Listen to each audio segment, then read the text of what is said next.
Salutare și bine v-am găsit pe canalul FV Blog. În episodul de astăzi voi analiza și testa un modul pentru încărcarea acumulatorilor litiu-ion bazat pe integratul IP2312. Spre deosebire de vechiul TP4056, acesta este un buck converter dedicat, adică o sursă în comutație. Avantajul clar fiind eficiența mai ridicată. Cât de bun este acest modul cu IP2312 veți vedea în momentele următoare, dar nu înainte de a explora partea electronică. Avem intrarea USB-C de 5V și ieșirea notată B+, B-, unde B vine de la battery. Creierul modulului este integratul IP2312.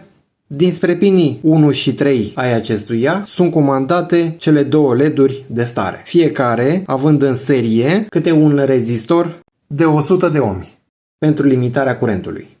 Încărcarea acumulatorului ne este indicată prin aprinderea LED-ului roșu. În momentul în care încărcarea se termină, LED-ul roșu se stinge și se aprinde LED-ul albastru, poziționat imediat deasupra. La terminalul 4 al integratului se poate conecta un senzor de temperatură NTC de 100 de kΩ. Atunci când nu dorim să folosim acest senzor, pinul nu trebuie lăsat în gol, ci se conectează la masă printr-un rezistor de 51 de kΩ, exact așa cum este configurat în cazul de față. Sub acest inductor de 2,2 microhenry găsim un rezistor de 45,3 kΩ care are rolul de a seta valoarea curentului de încărcare. Rezistorul e conectat între pinul 6 al integratului și masă.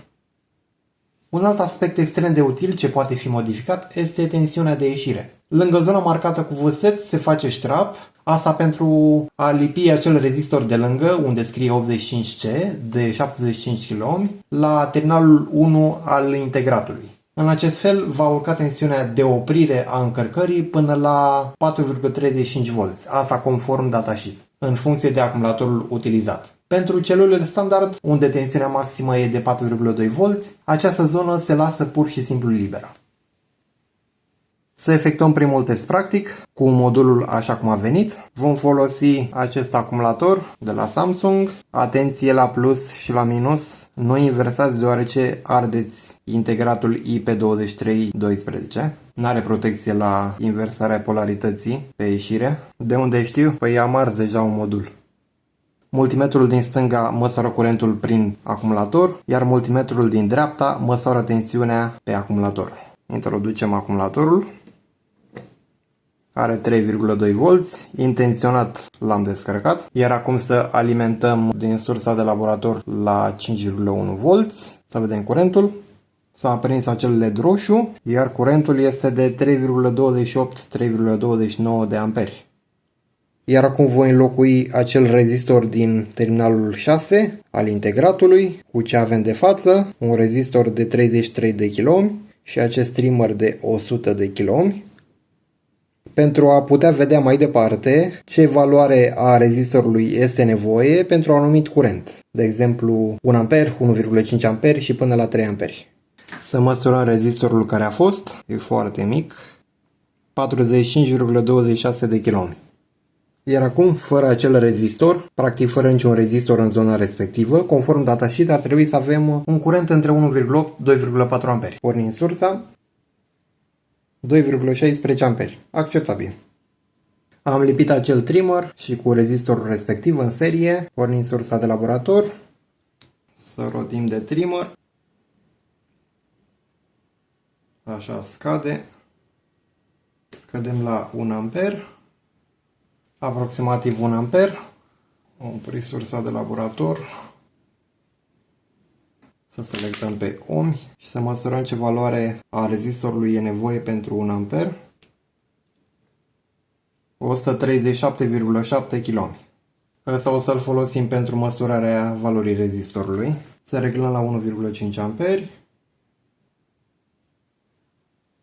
Valoarea rezistorului în cazul acesta e de 94,8 kΩ. Ajustăm la 2 A. 2 A. La 2 A valoarea rezistorului este de 72,5 kΩ. Și la 2,5 A, aici valoarea rezistorului este de 59 de kΩ. Să reglăm în sfârșit și la 3 amperi. O prea mult. Cam pe aici. Valoarea rezistorului la un curent de 3 amperi este de 50 de kΩ. Mai departe, vom măsura curentul de terminare al încărcării pentru curenți de încărcare de 1 amper, 1,5 amperi, 2 amperi, 2,5 amperi și 3 amperi. Să începem cu 1 amper. În acest caz, încărcarea se termină la un curent de aproximativ 530 mA. Să reglăm la 1,5 amperi. Aici, încărcarea se termină la 650 mA. La 2 amperi, încărcarea se termină la 748 mA. Să ajustăm și la 2,5 amperi. În această situație, încărcarea se termină la un curent de 752 mA. Iar acum să trecem și la 3 amperi. Aici încărcarea se termină la 695 mA. În următorul test voi verifica curentul de preîncărcare în cazul în care acumulatorul are o tensiune sub 3 V. Conform datasheet-ului, curentul poate fi între 50 mA și 300 mA, valoarea tipică fiind de 100 mA. După cum se vede, am descărcat acumulatorul la 2,55 V, adică sub 3 V. Să pornim alimentarea. Se pare că avem un curent de aproximativ 220 mA, care scade până pe la puțin peste 150 mA. Apoi, în jurul tensiunii de 3 V, curentul crește la valoarea standard de încărcare la care a fost setat modulul, de aproape 3 amperi. În continuare vom măsura și calcula eficiența acestui modul la un curent de încărcare de 1 amper, 2 amperi și 3 amperi. Acest multimetru din stânga măsoară curentul prin acumulator, iar cel din dreapta măsoară tensiunea de pe ieșirea acestui modul. Iar pe intrare vom alimenta din sursa mea de laborator. Veți vedea afișajul în partea din stânga sus. Să pornim sursa de laborator. Pe intrare, puterea consumată este de 3,77 W, iar pe ieșire aproximativ 3,55 W. Deci, la un curent de 1 amper pe ieșire, eficiența este de aproximativ 94%. Continuăm cu 2 amperi pe ieșire, pe intrare avem 8,04 W, iar pe ieșire aproximativ 7,45 W. În acest caz rezultă o eficiență de circa 92%.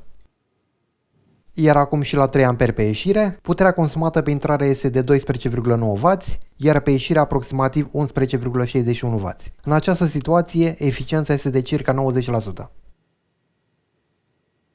În sfârșit, ultimul test, modificarea tensiunii pe ieșire. Conform datasheet-ului, pentru 4,2 V, între terminalul 1 și masă, nu se conectează niciun rezistor. Pentru 4,3 V se conectează un rezistor de 43 kΩ, pentru 4,35 V un rezistor de 75 kΩ, iar pentru 4,4 V un rezistor de 100 kΩ. În cazul acestui kit există deja un rezistor conectat la masă, însă nu și la terminalul 1, așa cum vine de pe AliExpress.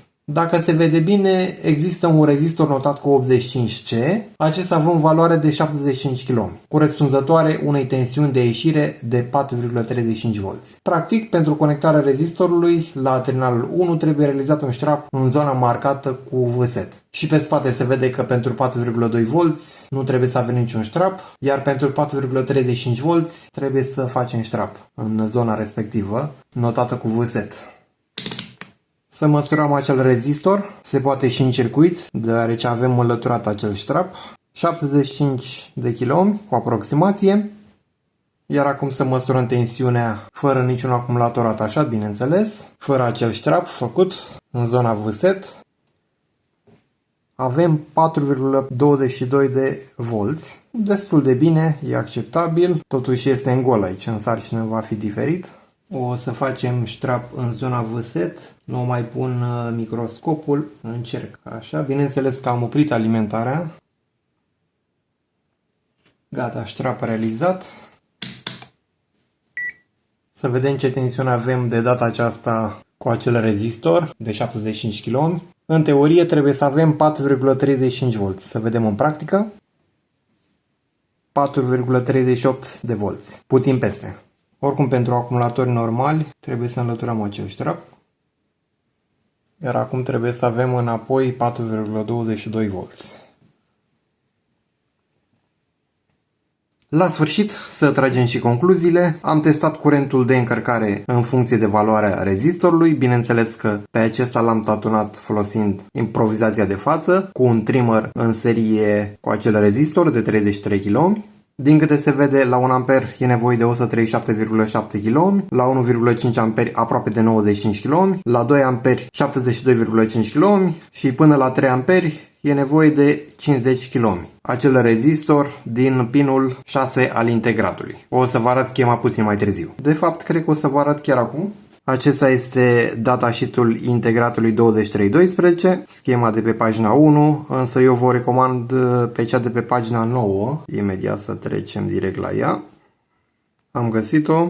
Asta este schema de pe pagina 9. În cazul acesta sunt trecute și valorile componentelor externe. Rezistorul se află între pinul 6 al integratului și masă, dacă se vede bine. În partea dreaptă avem și tabelul, bineînțeles și cu formula respectivă. ICC, curentul de încărcare, este egal cu 135.000 împărțit la valoarea rezistorului. Să vă dau într-o parte, să vedeți diferențele. În practică, în cazul modulului nostru, valoarea rezistorului e mai mare la acel curent. În tabel, valoarea rezistorului e mai mică. Am testat și curentul de terminare. Practic, la ce curent minim se termină încărcarea acumulatorului. La 1 amper 530 mA, la 1,5 650 mA. Se vede că este crescător. Am testat de mai multe ori și uneori valorile diferă, dar tot cam pe acolo. Aici mi s-a părut destul de bizar că a scăzut la 695, 600 și ceva până 700. Ca să spun sincer, asta înseamnă că modulul de față nu l-aș folosi la curenți mici de 1,5, 1 amper. De la 2 amperi în sus, 2 amperi, 2,5 până în 3 amperi, deoarece curentul de terminare e destul de măricel. În continuare am testat și curentul de preîncărcare, când tensiunea acumulatorului este de sub 3 V. Dacă ați observat, a pornit pe la 220 mA cu aproximație și s-a stabilizat pe undeva pe la 150 și ceva de mA. Am ales curentul standard de 3 A cu aproximație. N-am mai stat să reglez și la 1 A, 1,5, 2 A. Mai spre final am testat și eficiența. La 1 A avem aproximativ 94%. La 2 amperi 92%, iar la 3 amperi 90%. Deci cu cât crește curentul, cu atât eficiența este mai mică. Și cam aici se termină clipul de față privind testarea și analizarea unui modul cu IP2312 de încărcare a acumulatorilor pe bază de litiu. Dacă vă place genul acesta de conținut, nu uitați vă rog de butonul like, să vă abonați dacă nu ați făcut-o deja și vă aștept pe data viitoare. Toate cele bune, la revedere!